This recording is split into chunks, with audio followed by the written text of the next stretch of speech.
स्वागत करते हैं। अब आए हमारे बीच स्वागत करते हैं। अब आए हमारे बीच स्वागत करते हैं। स्वागत करते हैं, याद का स्वागत करते हैं।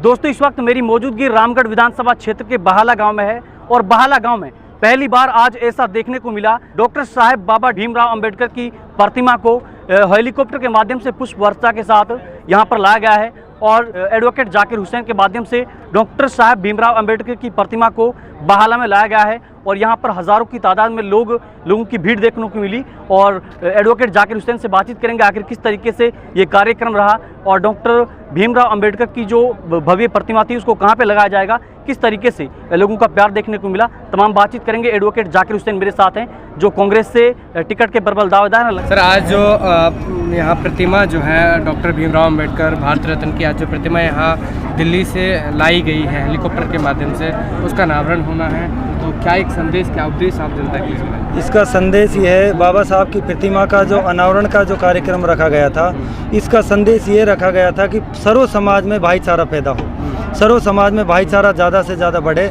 इसका यही मेन उद्देश्य था। लगभग कितना खर्च आया है और कहाँ से मूर्ति को? इसमें मूर्ति को हमने दिल्ली से बाई हेलीकॉप्टर से मंगाया गया है और खर्चे की जो बात है, हमने अपनी पर्सनल ज़मीन में से जगह दी है। बाबा साहब के नाम से एक पार्क बनवाया है, उसमें मूर्ति का अनावरण किया गया है। उसकी अनुमानित लागत जो हमने आकलन किया गया है वो 50 के करीबन है।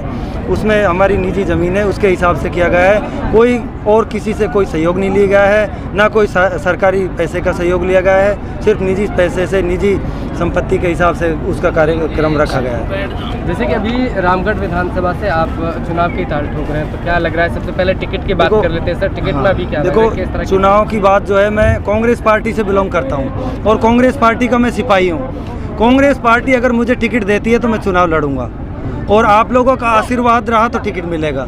तो हर आला कमान जो आदेश देगा, जो इसको टिकट देगा, हम उसके साथ रहेंगे, कांग्रेस पार्टी के साथ रहेंगे। ये तारीख नजदीक आती है, उसके दौरान ही इस तरह का कार्यक्रम होते हैं, तो आप क्या? नहीं, ये कार्यक्रम जो है हमारा पिछला काफ़ी दिन से पेंडिंग चल रहा था।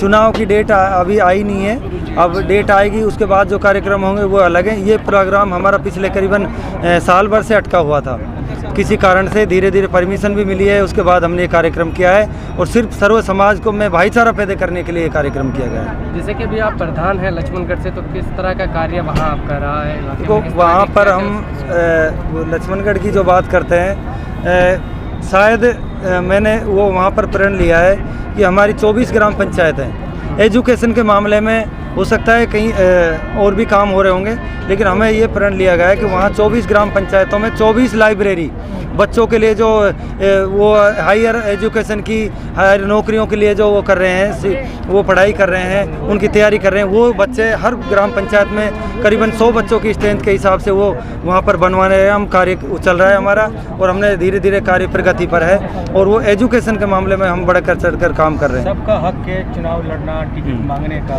आपको क्या लगता है कि इन रामगढ़ विधानसभा में विकास कार्य नहीं हुए? नहीं, रामगढ़ विधानसभा में क्या, पूरे राजस्थान में ज़बरदस्त काम हुए हैं। हमारी जो सरकार है, कांग्रेस पार्टी की सरकार है, अशोक गहलोत जी की जो सरकार है, उसने इतने ज़बरदस्त काम किए कि शायद पिछले कई पीरियडों में भी नहीं हुए। इतने ज़बरदस्त काम किए उन्होंने।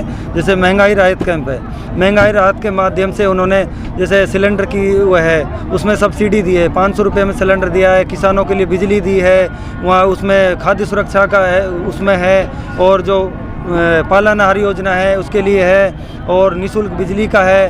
उसमें बहुत सारी जो हमारे दिए हैं उन्होंने, सरकार ने, वो महंगाई को रोकने के लिए काम किया है। बीजेपी लगातार आरोप लगाती है, लगा रही है कि इतना भ्रष्टाचार हो रहा है, जितने भी कांग्रेस के विधायक हैं घूसखोरी और भ्रष्टाचार हो रहा है, तो आप क्या कहते हैं? देखो, मैं आपको बताऊं कि भ्रष्टाचार की जो बात करते हैं, हमारी कांग्रेस पार्टी के टाइम में जितना भ्रष्टाचारियों को पकड़ा गया है शायद पहले कभी नहीं पकड़ा गया। आप लिस्ट उठाकर देखें, जितने भ्रष्टाचारियों को पकड़ा है हमारी कांग्रेस सरकार ने कठोर कदम उठाए हैं भ्रष्टाचारियों को पकड़ने के लिए। वो चाहे किसी भी पार्टी के हों, उनका कोई वो नहीं होता है, मोरल नहीं होता है। तो हमारी कांग्रेस सरकार ने विकास के काम किए हैं, विकास के मुद्दे पे चुनाव लड़ रही है और कांग्रेस सरकार दोबारा रिपीट होगी, 100% रिपीट होगी, हमें पूरा भरोसा है। जैसे कि पेपर लीक के ऊपर निशाना साधती है बीजेपी पार्टी, विपक्ष की जो पार्टी है बीजेपी जो है वो विपक्ष हमेशा पेपर लीक पर बात करता है। तो कांग्रेस में आप हैं, पेपर लीक युवा आज किस तरह प्रभावित होगा? पेपर लीक की जो बात है, पेपर लीक में हमारी सरकार ने, आपको पता है कितना सख्त कानून बनाया है और सख्त से सख्त सज़ा दी जाएगी उसमें। कोई ये जो घटनाएं होती हैं ये पहले भी अब से नहीं मतलब काफ़ी पहले से चली आ रही हैं, 20-30 साल से पहले से चल आ रही हैं, छुट-पुट घटनाएं होती हैं। और पेपर लीक के मामले में कठोर कार्रवाई की है हमारे सीएम साहब ने। जो उन्होंने जो पेपर लीक में जो संलिप्त थे, जयपुर में आपने देखा होगा कि उसकी बिल्डिंग को भी तुड़वाया है।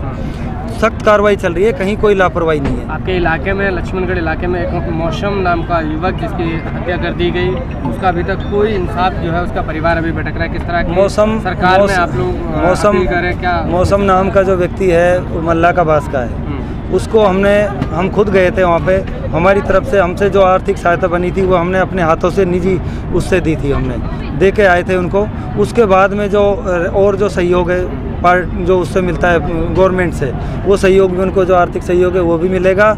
और उसमें किसी जाति धर्म विशेष का कोई रोल नहीं है, वो सिर्फ और सिर्फ एक आपराधिक प्रवृत्ति के लोग हैं जो जिन्होंने उसका वो मर्डर किया था, उनको कड़ी सजा मिल रही है। लगता है कि रामगढ़ विधानसभा में टिकट की आप दावेदारी कर रही हैं, इन केस टिकट आपको नहीं मिला और किसी दूसरे कांग्रेस को टिकट मिल गया, क्या आप चुनाव लड़ेंगे या कांग्रेस जी के साथ लड़ेंगे? नहीं, हम कोई चुनाव नहीं लड़ेंगे, हम सिर्फ पार्टी के साथ हैं, पार्टी के सिपाही हैं। और पार्टी से हम कांग्रेस पार्टी से टिकट मांग रहे हैं। कांग्रेस पार्टी की ही हम मतलब देन है, जो हम यहाँ पर प्रधान बने हुए हैं, प्रधान प्रतिनिधि हैं। और हम कांग्रेस पार्टी में हमारी 3 पीढ़ियाँ निकल गई हैं। और उसके अलावा हम जो भी कोई बात है विकास की, जो बात है कांग्रेस पार्टी के ही नीचे बैनर तले काम कर रहे हैं। Thank you.